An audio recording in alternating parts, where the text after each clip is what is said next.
Bonjour, donc Emmanuel Meunier de la mission métropolitaine de prévention des conduites à risque.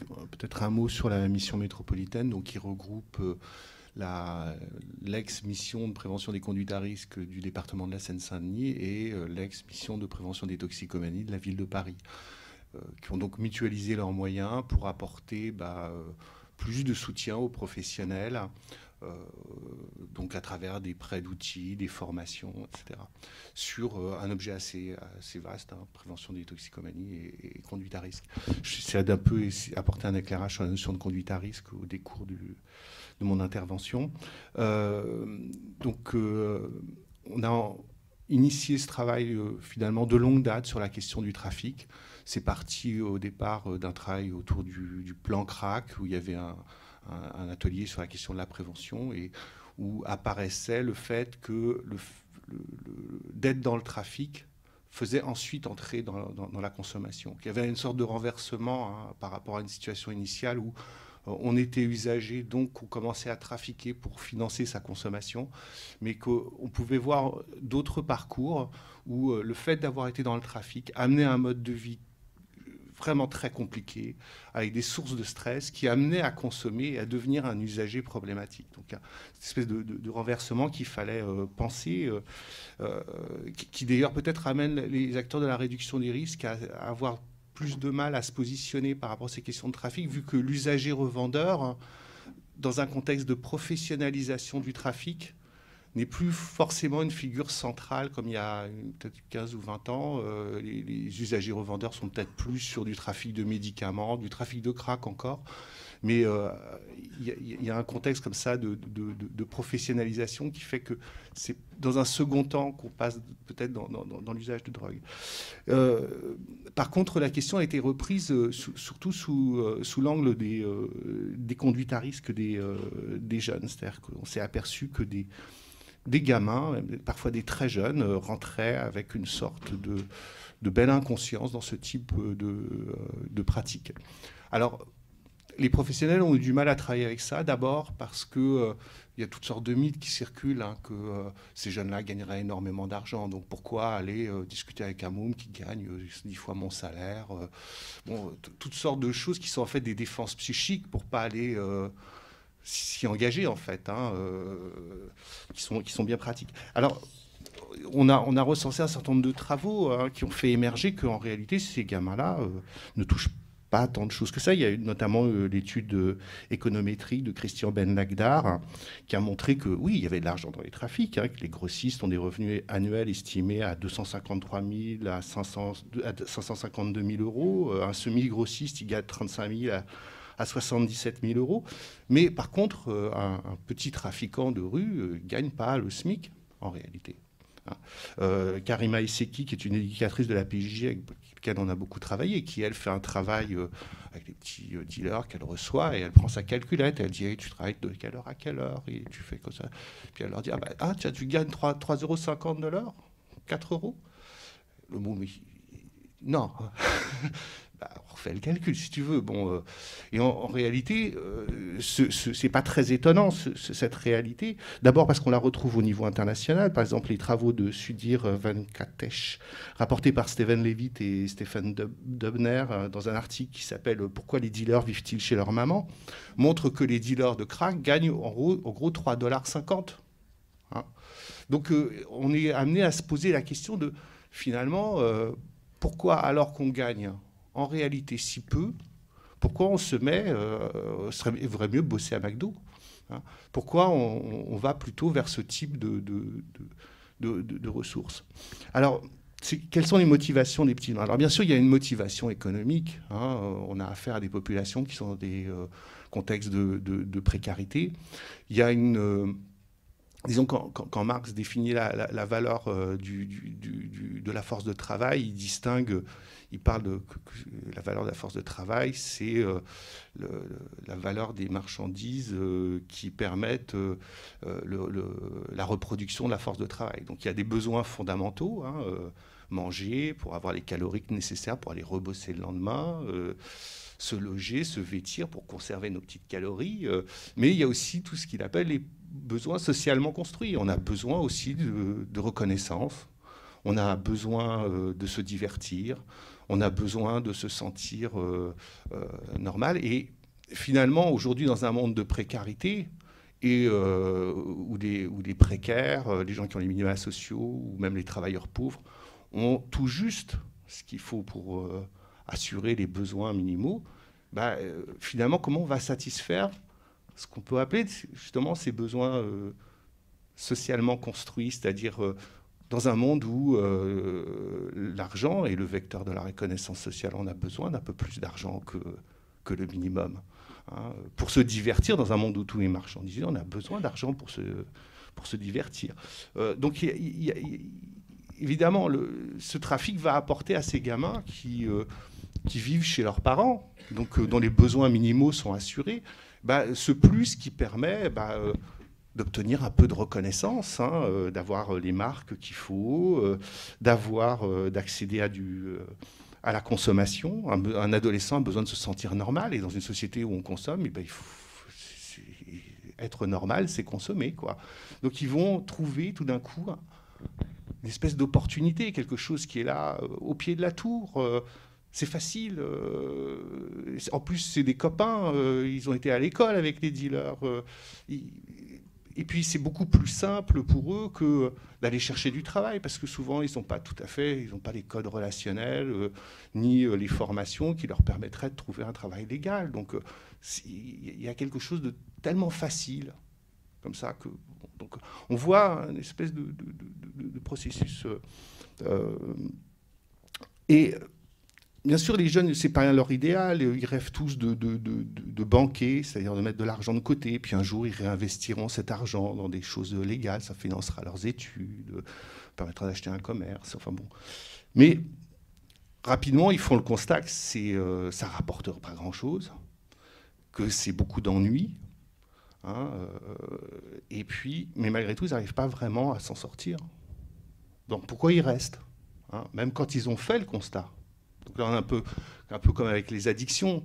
Les gens ont perçu que dans la définition des critères du DSM, c'est même si les gens ont vu qu'il y avait des problèmes dans leur consommation, c'est pas ça qui fait qu'ils arrêtent. Hein. Donc là, on a affaire à des mômes qui ont 15, 16, 17 ans, qui ont compris que c'était pas bénéfique pour eux, cette affaire-là, mais ils ne peuvent pas en sortir. Parce que s'ils ont autant de mal à sortir, c'est que finalement, ils se mettent en place des choses qui sont des mécanismes un peu d'emprise par rapport à ça. Non, tout d'abord, ils y trouvent, et c'est là où ça a d'abord à voir avec la question des conduites à risque, c'est que les conduites à risque, ça permet de se valoriser, ça permet d'avoir une place au sein d'un groupe, ça permet de s'euphoriser. Hein. Pascal Jamoul écrit quelque chose qui est intéressant à propos de ces sociabilités souterraines. Il cherche à se construire une place tant psycho-affective que sociale et économique et à donner d'eux la meilleure image possible. À court terme, les business les structurent et comblent leurs attentes d'horizon. Leur horizon d'attente. Ils se bricolent des rêves de destin hors normes, décalés sur le plan de la légalité, mais en concordance avec le modèle culturel contemporain qui nous contraint à devenir des entrepreneurs de nos vies, à nous inventer nous-mêmes dans le présent, dans un jeu social héroïque où la rhétorique est celle du combat pour s'arracher à sa condition et construire des positions dominantes. Donc là, je veux dire, on a une place, je veux dire, quand un dealer va donner à un gamin, bah tiens, voilà, 2 kilos, tu vas les écouler, tu es devenu un entrepreneur, quoi. Finalement, tout d'un coup, il y a peu de gens qui auront valorisé ces gamins-là. Hein. Pas rarement le professeur, mais eux, ils vont tout d'un coup dire à ces jeunes, voilà, tu es quelqu'un, tu peux te construire, et puis c'est ça la vie. Hein. Donc, ça crée des sentiments très forts. Et on le voit même chez les petits. Hein. Par exemple, quand vous avez l'arrivée de la police, ces petits qui sont quand même un peu en contact avec les dealers parce qu'ils amènent la canette, ils gardent la monnaie comme ça, ou bien qui, quand la police arrive, ils vont se cacher. Ils sont là, ils vivent des choses intenses comme ça. Alors que les policiers perdent pas leur temps à courir après des mômes de 12 ans ou 13 ans, hein, mais ils vont participer de tout ça. Tout ça, c'est assez euphorisant, cet univers-là. Et il y a quelque chose de très ludique dans la conduite à risque, hein, où on fait semblant, pour être dans le trafic, quelque part, on va jouer au dealer, et il va falloir avoir la panoplie du dealer assez vite, hein.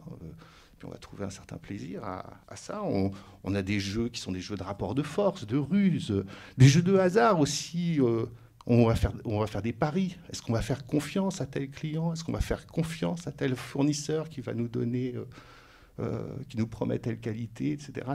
Il y a quelque chose d'une espèce d'adrénaline qui va nous donner le sentiment d'exister intensément. Et exister intensément, c'est à la fois se valoriser, puis c'est aussi tenir à distance ses angoisses. Parce que, un peu comme les stupéfiants permettent de tasser des angoisses qui nous habitent, toutes ces situations comme ça de jeu, même de risque, de peur, etc., étouffent cette angoisse.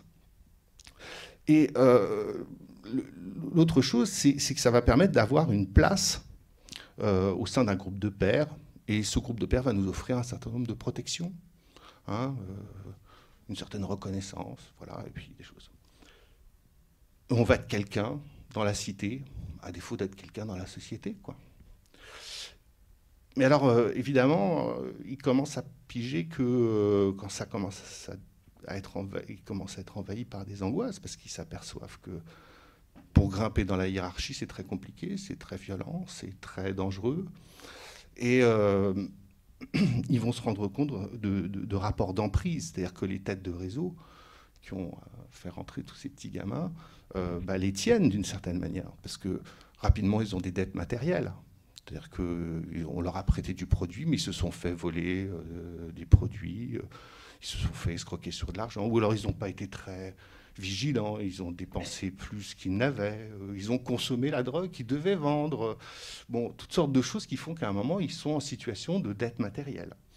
Ils vont aussi avoir des dettes symboliques, c'est-à-dire qu'il y a, pour être dans le réseau, il faut acquérir un certain nombre de savoir-être en termes d'omerta et savoir, le cas échéant, aller en prison à la place des autres.